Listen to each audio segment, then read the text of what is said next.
Pregnancy tourism. இது என்ன pregnancy tourism இப்படி ஒன்று இருக்கா? சும்மா வீடியோ பரபரப்புக்கு சேனலுடைய வியூஸ்க்காக இதை போடுறனா அப்படின்னு நீங்கள் கேட்டிங்கன்னா, இப்படி ஒன்று இருந்தது, இங்கும் அங்குமாக இன்னும் இருக்கிறது.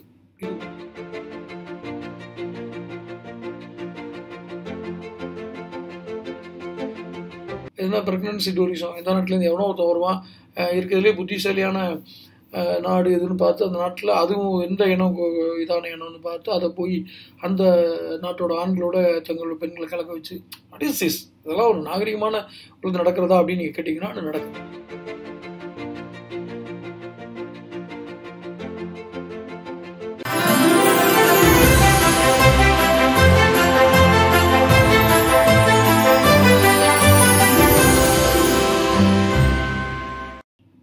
வணக்கம் தமிழகம் டைம்ஸ் நேயர்களே. இந்த காணொலியில் ஒரு வித்தியாசமான கான்செப்ட், பிரெக்னன்சி டூரிசம்.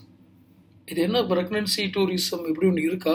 சும்மா வீடியோ பரபரப்புக்கு சேனலுடைய வியூஸ்க்காக இதை போடுறனா அப்படின்னு நீங்கள் கேட்டிங்கன்னா, இப்படி ஒன்று இருந்தது, இங்கும் அங்குமாக இன்னும் இருக்கிறது. இது உண்மை. இதை கள ஆய்வில் மட்டுமே நீங்கள் நிரூபிக்க முடியும். ஆதாரங்கள் என்று டாக்குமெண்டேஷன் எவிடன்ஸ், ஹியூமன் எவிடன்ஸ், மனித சாட்சியங்களை நீங்கள் உண்டு பண்ண முடியாது. அந்தந்த இடங்கள் போனீங்கன்னா அந்த ஆய்வு நடந்த இடங்களை நீங்கள் பார்க்கலாம். இந்த பிரெக்னன்சி டூரிசத்தினால என்ன அவங்க நன்மை அடைஞ்சிட போகிறாங்க அப்படிங்கிறதோ, அல்லது இந்த பிரெக்னன்சி டூரிசம் எங்கே நடந்துச்சு அப்படிங்கிறத பற்றியே இந்த காணொலியில் பார்ப்போம். சரி, அதாவது ஒரு குறிப்பிட்ட இந்த உலகத்தில் ஒரு குறிப்பிட்ட நாட்டில் இருக்கிறவங்க, எந்த நாடு நான் சொல்ல விரும்பலை, காரணம் அந்த நாட்டுடைய இதை கெடுக்கூடாதுன்னு நினைக்கிறேன். தங்களுடைய பொதுவாகவே மக்கள் தொகை குறைவான நாடுன்னு வச்சுக்கோங்களேன்.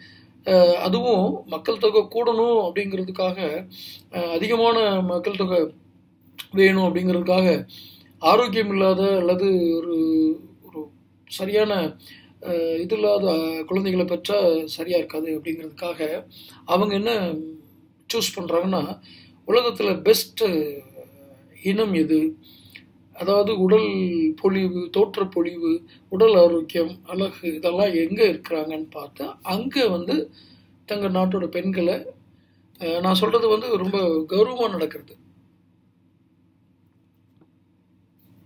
இது போய் கண்ணா பின்னான்னு ரொம்ப ஒரு அவலட்சணமானது, அதாவது இதை ரொம்ப அசிங்கமாக நீங்கள் நினச்சிடக்கூடாது. ரொம்ப கௌரவமாக நடக்குது. இது தவறு இல்லையா? எதுனா பிரெக்னன்சி டூரிசம், எந்த நாட்டிலேருந்து எவனோ ஒருத்தன் வருவான், இருக்கிறதுலே புத்திசாலியான நாடு எதுன்னு பார்த்து அந்த நாட்டில் அதுவும் எந்த இனம் இதான இனம்னு பார்த்து அதை போய் அந்த நாட்டோட ஆண்களோட தங்களோட பெண்களை கலக்க வச்சு வாட் இஸ் திஸ்? இதெல்லாம் ஒரு நாகரிகமான உங்களுக்கு நடக்கிறதா அப்படின்னு நீங்கள் கேட்டிங்கன்னா அது நடக்குது. சரி, குறிப்பாக நம்ம நாட்டில், அது இந்தியாவுக்குள்ளே அந்த டூரிசத்துக்கு வர்றாங்க. நம்ம நாட்டு பெண்கள், நம்ம நாட்டு உள்ளவங்க டூரிசத்துக்கு போகல, இந்த பிரெக்னன்சி டூரிசத்துக்கு அவங்க வர்றாங்க. அது எந்த இடம் அப்படின்னு பார்த்தீங்கன்னா, லடாக், அதாவது காஷ்மீர் உடைய பகுதியில் லடாக்கு அருகில் கார்கோன்னு ஒரு ஏரியா. அங்கே புரோக்பா அப்படின்னுங்கிற ஒரு இனம்.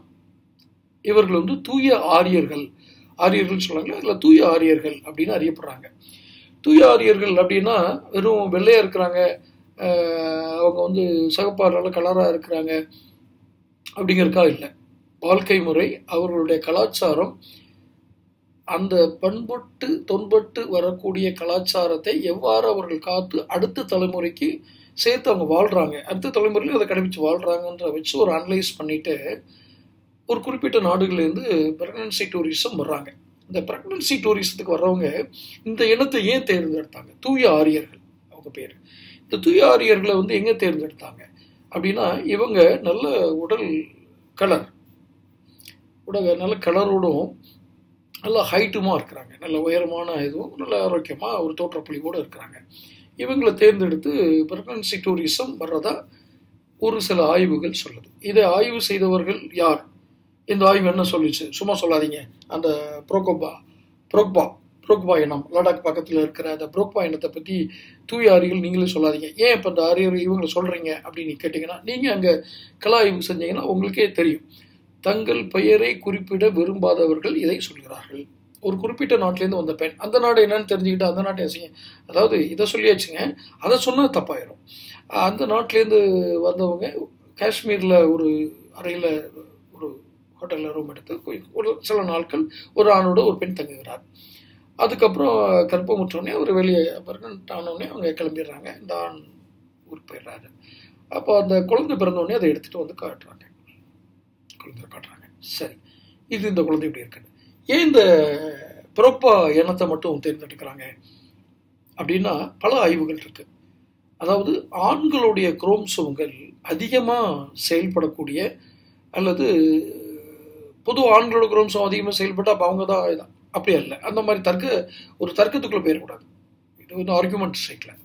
அந்த குரோமோசோம்கள் தோன்றின விதம், அது செயல்படும் விதம், இதெல்லாம் இவங்க ஒவ்வொரு இனத்தையும் ஆய்வு செய்கிறாங்க. அதில் இந்தியாவில் லடாக் பக்கத்தில் இருக்கிற கிராமத்தில் புரோக்பா இனத்தை அவங்க, அந்த பேர் அடிக்கடி பார்த்து தான் பேச வேண்டியிருக்கு, ஏன்னா அந்த பேர் அவ்வளோ நினைவில் எளிதாக இருக்க மாதிரி இருக்குது, புரோக்பா அப்படிங்கிறது. இந்த இனத்தை சேர்ந்த ஆண்களை அவங்க தேர்ந்தெடுத்து தூய ஆரியர்கள் அப்படின்னு இது பண்ணுறாங்க. இது ப்ரெக்னன்சி டூரிசம் இப்போ நடக்குதா அப்படின்னு கேட்டிங்கன்னா, இந்த ஆய்வெல்லாம் ஒரு வருஷத்துக்கு முன்னாடி கிடைச்ச ஆய்வுகள், இப்போது அரசல் புரசலாக கிடைக்கிற ஆய்வுகள் தான். இந்த தூய ஆரியர்களோட கலக்கிறது மூலம் ஒரு பாரம்பரியமான கலாச்சாரத்தை, பண்பட்டு தொன்பட்டு வந்த கலாச்சாரத்தை பின்பற்றக்கூடிய மக்கள், அந்த ஆண்களுடைய வாரிசுகளாக வருபவர்கள் அதே கலாச்சார பண்பாடை பாதுகாப்பாங்க. இப்போ நல்லா பாருங்கள், ப்ரெக்னன்சி டூரிசம்னா இந்தியாவில் இன்னொரு மாநிலத்திலேருந்து அந்த லடாக்கு போகல, காஷ்மீர் போகல, வெளிநாட்டிலேருந்து தான் வர்றாங்க. அப்போ அவங்களுக்கு கலாச்சாரமும் அவருடைய பண்பாடும் குறைந்து வருகிறது, பாதுகாக்கக்கூடிய ஒரு வம்சாவளி உருவாகவில்லை. எந்த நாடோ அந்த நாட்டுடைய பண்பாட்டையும் பாரம்பரியத்தையும் பாதுகாத்து அடுத்த தலைமுறைக்கு கொண்டு செல்லக்கூடிய வம்சாவளி உருவாகலை. அப்போ ஏதோ ஒரு குறைபாடு இருக்குன்னு உடனே அவங்க ஆய்வுகள் மேற்கொள்கிறாங்க. வெறும் ஆய்வுகள் மட்டும் இல்லை, இன்று இப்போது நான் சொல்கிற ஆரியர்கள், தூய ஆரியர்கள்னு அறிக்கப்படுற புரோக்பா, இந்த புரோக்பா வம்சம் இன்னமும் அந்த வம்சால் இப்படி தான் இருக்காங்க அப்படின்னா இருக்கிறாங்க. அவங்களுக்கு என்ன வேலை வாய்ப்பு அப்படின்னா, எல்லையோர கிராமங்களாக இருக்கிறதுனால அந்த எல்லையோர கிராமங்கள் அடிக்கடி இந்த வேலிகளை இராணுவத்துக்கு வந்து வேலிகளை மாற்றுவாங்க, அந்த வேலி போடுற இதை வந்து மாற்றுவாங்க. அந்த வேலை அதிகமாக கிடைக்கிது.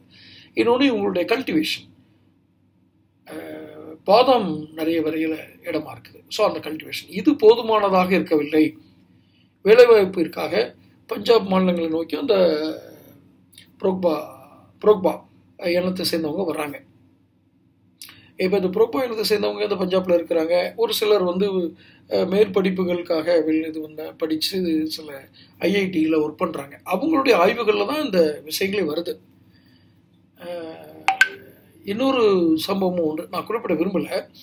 அந்த குறிப்பிட விரும்பலைன்னா அந்த சமூகத்தோட பேரை குறிப்பிட விரும்பலை. தமிழகத்திலேயே அந்த ப்ரெக்னன்சி டூரிசம் வந்து தமிழ்நாட்டுக்குள்ளேயே நடந்துச்சு. வெரி லாங் பேக், இன்னைக்கு 100 வருஷத்துக்கு முற்பட்டோம் அது நடந்துச்சு. முற்பட்டம் இல்லை, 100 வருஷத்துக்குள்ளே நடந்துச்சு. ஒரு குறிப்பிட்ட இனம் அழிந்து வருகிறது, ஒரு குறிப்பிட்ட சாதி அழிந்து வருகிறது. அந்த சாதியை சேர்ந்தவங்க தங்களுடைய இனம் பெருகணும் அப்படின்னா ஒரு குறிப்பிட்ட இனத்தை சேர்ந்த ஆண்களை நம்ம அந்த இனத்தில் நம்ம கல்யாணம் பண்ணிக்கிட்டா நம்ம இனமும் வளரும், அந்த வளர்ற வம்சமும் நல்லா இருக்கணும் அப்படின்னு நினைக்கிறாங்க. அப்போது அந்த இனம் வந்து தமிழ்நாட்டிலே இருக்கக்கூடிய தென் மாவட்டங்களில் அதிகமாக வசிக்கக்கூடிய ஒரு இனத்தை தேர்ந்தெடுக்கிறாங்க. தென் மாவட்டங்களே ஒரு குறிப்பிட்ட மாவட்டத்தில் அதிகமாக இருக்கக்கூடிய ஒரு மாவட்டத்தை தேர்ந்தெடுத்து அந்த சாதியை சேர்ந்தவங்களோட கல்யாணம் பண்ணிக்கிறாங்க. கல்யாணம் பண்ணி இந்த திருமணம் நடந்த பிறகு அவங்களுடைய வம்சம் தலைக்குது. எந்த ஜாதியை சேர்ந்தவங்க அப்படி விரும்பினாங்களோ அவங்க ஜாதி மக்கள் எண்ணிக்கை கூடுது. அவங்க பொருளாதார பின்புலத்திலையும் வலுவடைந்து வந்தாங்க, இன்னமும் இருக்கிறாங்க. அந்த சமூகம் இன்னொரு எந்த சமூகத்திலிருந்து அந்த உறவு வைத்து அந்த உறவு வளர்ந்ததோ திரும்ப அந்த ஜாதியோடு அவங்க திரும்ப உறவு திருமணம் செய்வதுக்குள்ள அவங்க விருப்பப்படலை. ஏன்னா பொருளாதாரத்தை ஏற்றத்தால் வந்துடுச்சு. இவங்க எந்த வம்சம் வளரணும், எந்த ஜாதி தன் ஜாதி வளரணும்னு நினைச்சாங்களோ அவங்க பொருளாதாரத்தை வளர்ந்துட்டாங்க. அதுக்கு முன்னாடி அந்த குறிப்பிட்ட ஜாதியிலேருந்து திருமணம் செய்யறதுக்கு முன்னாடியே வளர்ந்துட்டாங்க. செய்ததுக்கு அப்புறம் நல்லா வளர்ந்துட்டாங்க. குறிப்பிட்ட இதுக்கப்புறம் அந்த இதுக்குள்ளேயே கல்யாணம் பண்ணிக்கிட்டாங்க. அவங்க குறிப்பிட்ட ஜாதிக்குள்ளேயே எது மூலமாக இருந்துச்சோ அதை அவங்க ஏற்றுக்கல. என்ன பொருளாதார ஏற்றத்தாழ்வு இருக்குது அப்படிங்கிறதுக்காக. இந்த குறிப்பிட்ட ஜாதியில் எந்த இனத்தை விரும்பி அவங்க பிரெக்னன்சி டூரிசம் வந்தாங்க அப்படின்னா தென் தமிழ் மாவட்டங்கள் இல்லை, மாவட்டம். குறிப்பிட்டு சொன்னா ஜாதி கலவரம் வந்துருன்றனால நான் அதை மேற்கொண்டு இதை பார்க்குற நிறைய பேருக்கு தெரிஞ்சிருக்கும். எதை இவர் சொல்கிறார் அப்படின்னு தெரிஞ்சிருக்கும். தெரிஞ்சவங்க அவங்களுக்குள்ள சொல்லியிருக்கேன், இதில் சொல்லிட வேண்டாம். ஸோ இந்த ப்ரெக்னன்சி டூரிசம் அப்படிங்கிறது தான் ரொம்ப நாகரிகமாக முன்னாடி அது வெவ்வேறு வரலாற்று தெரியுங்களா. நம்ம மேற்கு மண்டலத்தில் அது குறித்து ஒருத்தர் எழுதின ஒரு எழுத்தாளருக்கு தான் மிகப்பெரிய எதிர்ப்பு கிளம்பி அவர் உயிருக்கே அச்சுறுத்தலாச்சு. அதனால தான் நான் இதை ஒரு நாகரிகமாக சொன்னேன். ப்ரெக்னன்சி டூரிசம் அப்படின்ட்டு இருக்குது அப்படிங்கிறதுக்கு. ஆக முன்னாடி இருந்தது. இது ஒரு வருஷத்துக்கு முன்னாடி வரைக்கும் நான் சொன்னேன் இந்த லடாக் பகுதியில், ஏன்னா நம்ம ஊரை விட்டு தள்ளி இருக்குது வேறு மாநிலங்கள்னாலும் சொல்லிட்டேன். புரோக்பா தூய ஆரியர்கள் அவங்கள பற்றி சொல்லிட்டேன். இது ஒரு வருஷத்துக்கு முன்னாடி வரைக்கும் இருந்திருக்கு. ஸோ தொடர்ந்து பல்வேறு சுவாரஸ்யமான தகவலோடு அடுத்த காணொலியில் சந்திக்கிறேன். அதுவரை சப்ஸ்கிரைப் செய்யாதவங்க சப்ஸ்கிரைப் பண்ணுங்கள், நோட்டிஃபிகேஷன் பில் பதிவு பண்ணுங்கள், தொடர்ந்து காணொலியை காணுங்கள். நன்றி, வணக்கம்.